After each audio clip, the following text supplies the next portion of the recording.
Today News Update. A warm welcome to your Barbados Today Evening News Update for Monday, August 15. So glad you could join us. For the second time in under 6 months, consumers are set to get an ease from high prices at the pumps. At a news conference this evening, Prime Minister Mia Mottley announced that government has put a cap on gas and diesel prices for the next 5 months. With effect from Friday morning, we will have the price of gasoline at the pump capped at the price of $4.48 per litre, and with respect to diesel at $4.03 per litre. That is therefore going to represent a reduction in pricing with respect to both items from where they currently are. And the benefit of those prices will pass through, we believe, hopefully to all consumers and all people relying on gasoline and diesel to be able to do their work. Prime Minister Mottley also tackled mounting questions about government's failure to respond to the Auditor General's report.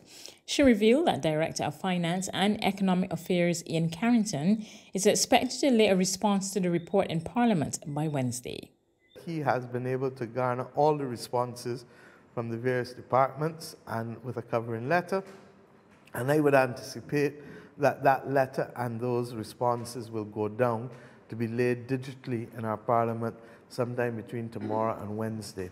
But I want to also reinforce in people's minds and to give the public and the wider public outside of Barbados who may feel that we are doing things that are the subject of corruption or improperly or whatever, that this is not a case of this. The island's hoteliers say it won't be a bumper summer for the tourism sector against the backdrop of a worrying decline in airlift.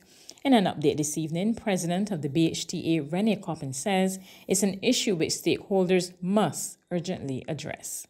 We in the BHTA are therefore of the firm view that there must be a laser-focused approach to the question of airlift supply for the island, which our numbers point to being 58.36% down on 2019 levels for the comparable period of June to October 2022. So we're essentially looking at our summer period, and we're seeing that our airlift is down by almost 60%. We see this as particularly critical given that many of our sister destinations across the region are not reporting similar levels of decline.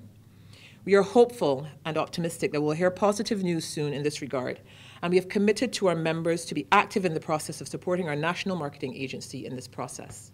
Coppin said the tourism sector is still very much in recovery mode, but she reported that business is expected to pick up after summer.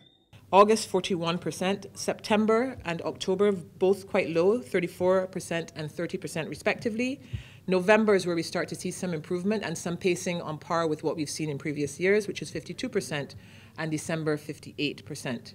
Store owners say back-to-school shopping is off to a promising start. When a news team visited Bridgetown today, scores of shoppers were making their way from store to store, picking up much-needed items in time for the new school term, which starts on September 19. At Abed's, store manager Suzette Lane says business has increased. Since we've received the common entrance results, as you can see, there have been an uptake in sales, and it's fairly busy, and everybody's getting in the back-to-school mode for those new ones who are going into secondary school for the first time. Okay.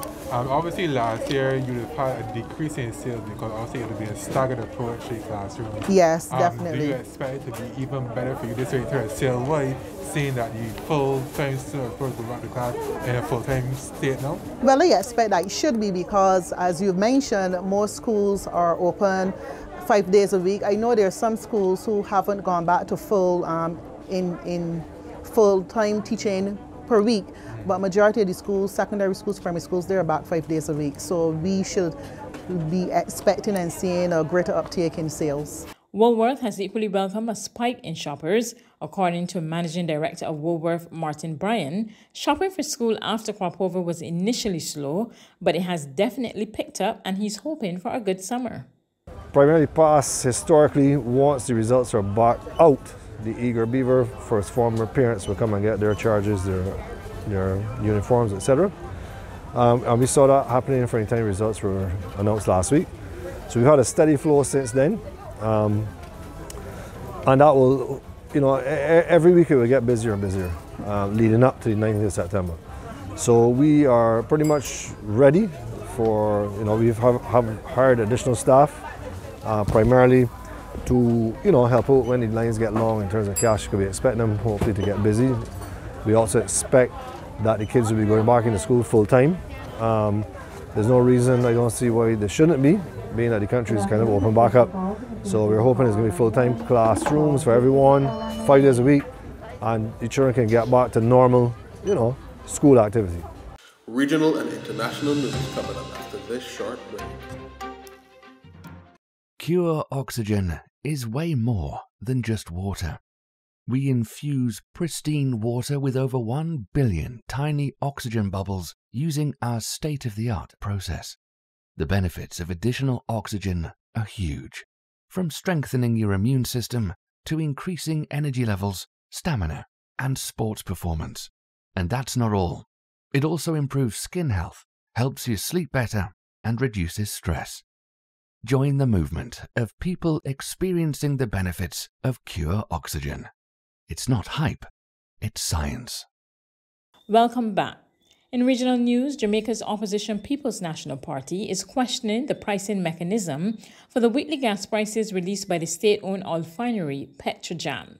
Spokesman Philip Paulwell is calling for transparency in the determination of gas prices. We get the details from Ocean Masters of Television Jamaica. Within the past few months, gas prices have seen increases of up to $4.50. Global oil prices have been fluctuating between $120 to a low of $94 per barrel due to international crises. This has led to questions from the opposition about why Jamaicans have not seen a significant reduction in prices at the pumps. But just last week, Petrojam announced a reduction in prices of $4.50. The largest decline in months. That has not escaped the opposition spokesman on energy, Philip Paulwell. So the price of fuel has no reason to be at the level, even with the $4.50 reduction last week. It should be much more. The price should have been reduced by at least $10, with a further $10 to come this week. And in fact, we're supposed to say over the next 3 weeks, reduction over $30. Mr. Paulwell has therefore issued a warning to Petrojam to present to the Jamaican public the basis on which the recent gas prices have been determined. I want to say what is the international standard price that they've used, because we use a pricing standard which is the WTI, which is the standard for this part of the world. We also have to relate it to our foreign exchange, and there are some other things to go in the price. I think we need to see the details now. On the international front, Kenya's Deputy President William Ruto has been declared the winner of the country's presidential election. He received just over 50% of the vote, less than 2% ahead of his rival, former Prime Minister Raila Odinga. Before those results were announced, Raila Odinga's chief agent marched out of the tally centre here and spoke to the press. Let's hear what he had to say. We have intelligence and reports that their system was penetrated and hacked, and that some of the IBC officials actually committed electoral offences, and some of them ought to have been arrested if they were not arrested. According to the Constitution, a complainant has 7 days after the announcement of the results to submit a petition to the courts. This is exactly what happened 5 years ago following the last election. Raila Odinga at that time was leading the opposition. His coalition submitted a petition, and the Supreme Court ruled that the election had in fact had major irregularities. It annulled the result and ordered a rerun. That took place a couple of months later, and Raila's coalition didn't compete in it because they said those irregularities were never fixed. So now the Raila Odinga's Azimio coalition's got 7 days to file a petition, and if it does so, then the Supreme Court has 14 days to reply. So we'll find out at that stage, in the case that there is a court hearing, if these results are indeed going to be upheld or not, if William Ruto is going to be the next president of Kenya, or if, like last time, the Supreme Court will order a rerun. That's news, but for the very latest, visit our website at www.barbadostoday.bb. You can also subscribe to our e-paper, email updates, or like us on Facebook. Sign up for our breaking news alerts via WhatsApp. We're also on Azumi Media and bus terminals, as well as screenplay at supermarkets and gas stations near you. You can also hear us on Capital Media HD 99.3 FM.